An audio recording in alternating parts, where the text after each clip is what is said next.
আসসালামু আলাইকুম, আপনাদের সাথে হাসান জামান। আজকের এই ভিডিওতে আমরা অ্যাডোবি প্রিমিয়ার প্রোর 3টি ইফেক্টের সাথে পরিচিত হব। এই ইফেক্টগুলো অনেক বেশি সহজ, আর যারা অ্যাডোবি প্রিমিয়ার প্রো দিয়ে ভিডিও এডিটিং করে থাকেন তাদের এই ইফেক্টগুলো অনেক বেশি প্রয়োজন হবে। তো চলুন আজকের এই ভিডিওটি শুরু করা যাক।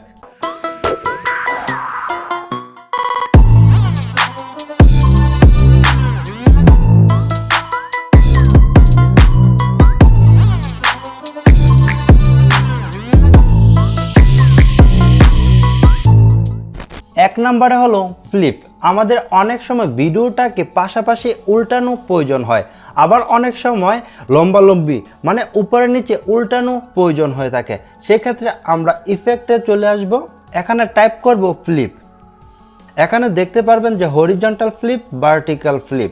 আমরা যদি এখন হরিজন্টাল ফ্লিপটা ভিডিওর উপর অ্যাপ্লাই করি, এখন দেখতে পাচ্ছেন যে ভিডিওটা পাশাপাশি উল্টে গেছে। খুব সহজে কিন্তু একটি ইফেক্টের মাধ্যমে উল্টে গেছে। আবার আপনি যদি চান যে উপরের নিচে উল্টিয়ে দিতে ভিডিওটা, সেক্ষেত্রে আপনি ভার্টিক্যাল ফ্লিপটা ভিডিওর উপরে অ্যাপ্লাই করবেন। এটাও দেখতে পাচ্ছেন যে খুব সুন্দরভাবে উপরের নিচে ভিডিওটা উল্টে গেছে। 2 নম্বরে হলো স্টেবিলাইজার। আমরা অনেক সময় হেঁটে হেঁটে ভিডিও শ্যুট করি বা অনেক সময় ক্যামেরা মুভমেন্ট করি, মানে নাড়াতে হয়। আর এই সকল ভিডিওগুলোতে কিন্তু অনেক বেশি শেক করে ভিডিওটা, আর ওই ভিডিওটা অনেক বেশি শেক করলে ভিডিওটা ভালো লাগে না। আমাদের মনে হয় যে ওইটা যদি স্টেবিলাইজ করা যায়, মানে স্টেবিলাইজার করা যায়, তাহলে ওইটাকে অনেক বেশি সুন্দর লাগবে। আর সেজন্য আমরা ইফেক্টে চলে আসবো, এখানে আমরা টাইপ করব স্টেবিলাইজার। এখানে দেখতে পারবেন যে ওয়ার স্টেবিলাইজার বিএফএক্স, এই ইফেক্টে আমরা ভিডিওর উপরে অ্যাপ্লাই করব। এখন দেখতে পাচ্ছেন যে অ্যানালাইজিং হচ্ছে, আর এটা কমপ্লিট হলে আমাদের ভিডিওটা একদমই স্টেবিলাইজ হয়ে যাবে। এটা তো গেল একটা ভিডিওতে কিভাবে এই ইফেক্টটি অ্যাপ্লাই করে ভিডিওটা স্টেবিলাইজ করবেন। আর আপনি যদি একসাথে অনেকগুলো ভিডিও ক্লিপ স্টেবিলাইজ করতে চান, সেক্ষেত্রে আপনারা অবশ্যই সবগুলো ভিডিও একসাথে সিলেক্ট করবেন, দেন মাউসের রাইট বাটন ক্লিক করে এখানে দেখতে পাবেন যে নেক্সট, এখান থেকে নেক্সট করে নেবেন। এই নেক্সট না করলে অনেক সময় এই স্টেবিলাইজার ইফেক্টটি অ্যাপ্লাই করা সম্ভব হয় না। আপনারা অবশ্যই নেক্সট করার পর স্টেবিলাইজার ইফেক্টটা ভিডিওর উপরে অ্যাপ্লাই করবেন। 3 নম্বরে হলো সিম্পল টেক্সট। আপনি এই ইফেক্টের মাধ্যমে আপনার ভিডিওতে সাবটাইটেল অ্যাড করতে পারবেন।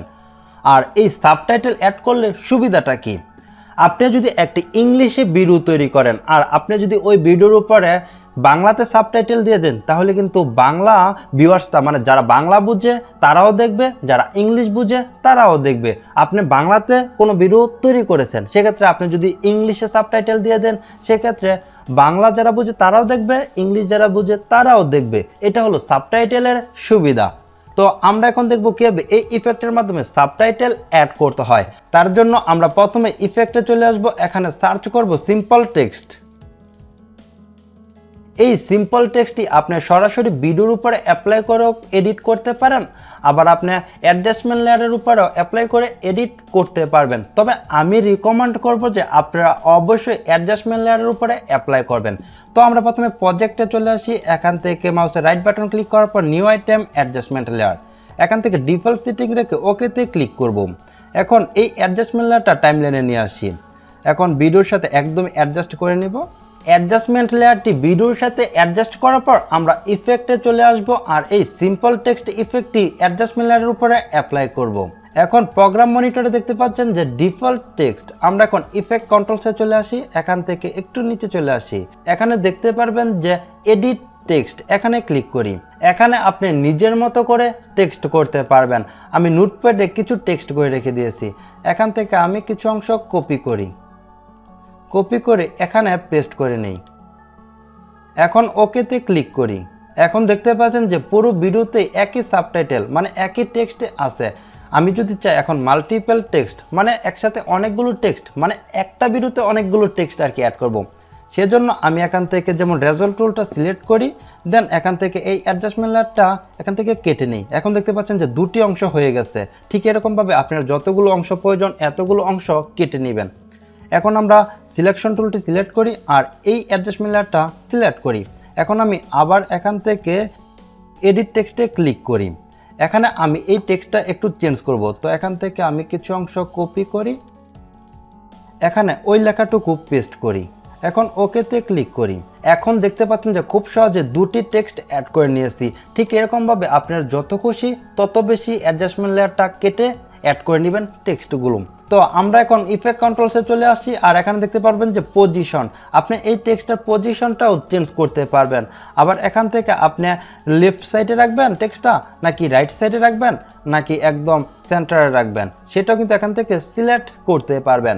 আবার এই টেক্সটটার নিচে দেখতে পারবেন যে একটি শেপ আছে, ব্ল্যাক শেপ, এটা কিন্তু আপনি অপাসিটিটা এখান থেকে বাড়াতেও পারবেন, কমাতেও পারবেন। দেখতে পাচ্ছেন খুব সুন্দরভাবে অপাসিটিটা বাড়ানো যাচ্ছে, কমানো যাচ্ছে। আমি এখান থেকে 50% দিয়ে দিই। তারপর দেখতে পাচ্ছেন যে সাইজ, আপনি এই টেক্সটার সাইজটা বড় করতে পারবেন, ছোটও করতে পারবেন। আমি এটাকে একটু ছোট করে দিব, 13 দিয়ে দিই। ওকে, ঠিক এরকমভাবে আপনারা সাবটাইটেল আপনার ভিডিওগুলোতে অ্যাড করতে পারবেন। আই হোপ আজকের এই ভিডিওটি আপনাদের কাছে ভালো লেগেছে। ভিডিওটি ভালো লেগে থাকলে অবশ্যই লাইক করবেন, আর কেমন লেগেছে সেটা কমেন্টস করে জানাবেন। আর পরবর্তীতে কীরকম ভিডিও দেখতে চান সেটাও কিন্তু কমেন্টস করে জানাতে পারেন। আপনার যে কোনো সমস্যার সমাধান পেতে আমাদের ফেসবুক গ্রুপে জয়েন হতে পারেন। আর আপনি যদি এই চ্যানেলে নতুন হয়ে থাকেন তাহলে অবশ্যই এই চ্যানেলটি সাবস্ক্রাইব করে পাশে থাকা বেল আইকনটি প্রেস করে দিবেন। তো আজ এ পর্যন্তই, দেখাবো না কোনো ভিডিওতে। আল্লাহ হাফেজ।